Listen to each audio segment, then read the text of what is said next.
And we really have a good time. Just to give you another example, if you've come across any of my patients in the area here, for the last 30 years, I shouldn't tell you this because other patients might pick up on this that haven't had surgery yet, but it's no big deal.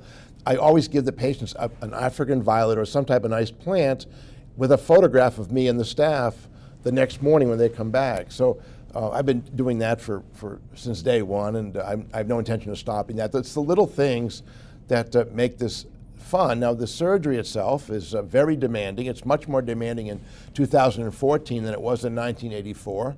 The techniques, How so? I mean, what has really changed? Because from a patient perspective, okay, I read and I say, wait a minute, you're going to cut a 3mm slit in my eye?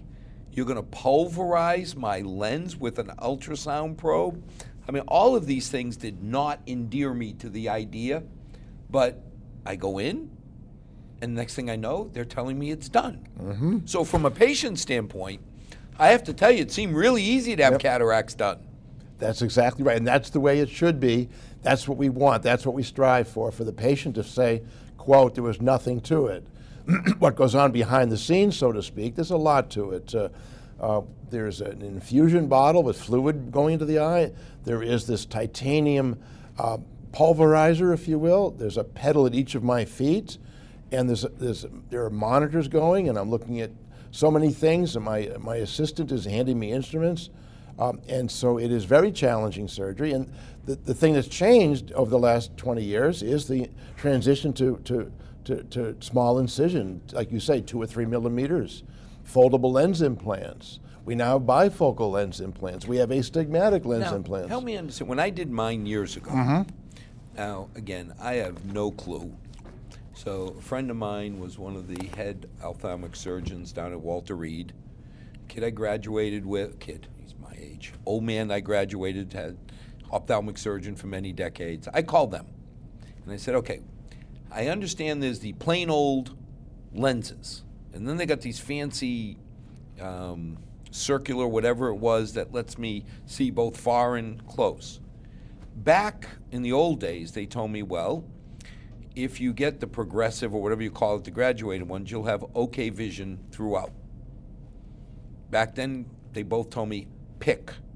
So I picked lenses that all of a sudden my granny glasses went away and I could see perfectly short. Yes. And I have to wear my glasses for long. Okay. Has that changed now, or? Well, somewhat it has, and ophthalmology is a very equipment intensive and technology intensive specialty. It's some of the things we do now would have been truly science fiction 10 years ago. So you're asking about lens implants. When the cataract comes out, we have to put an artificial lens in. In my days, years ago, we didn't have implants. People wore those thick glasses called Coke bottle glasses. Yes. Then there was a period of a decade or so where contact lenses were used after cataract surgery, again, before implants. But people in their 70s, 80s, and 90s had a hard time with contact lenses. So Dr. Fyodorov in Russia in the 70s, I guess, developed lens implants.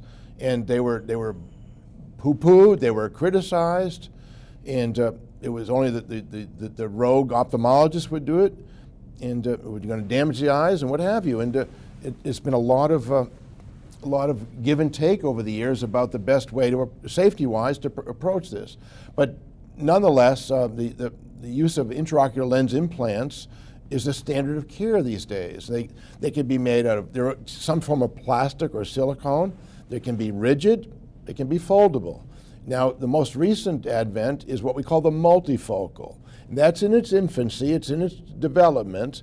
I use them fairly often, but you have to be very selective in 2014, not what you may be able to have in your eye, and you would go, like you say, to the soccer game and say, well, Dr. Goodman put a multifocal and I can see far away and I can read the menu without glasses. Then you would say, well, why didn't he tell me I could have that? Well, because not every eye is amenable to that type of technology in 2014.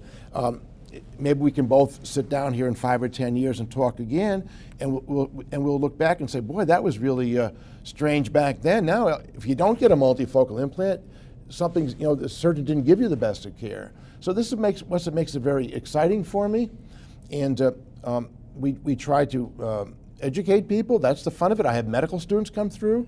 I've trained dozens and dozens of other doctors over the years, and we learn from each other, and it's a wonderful experience.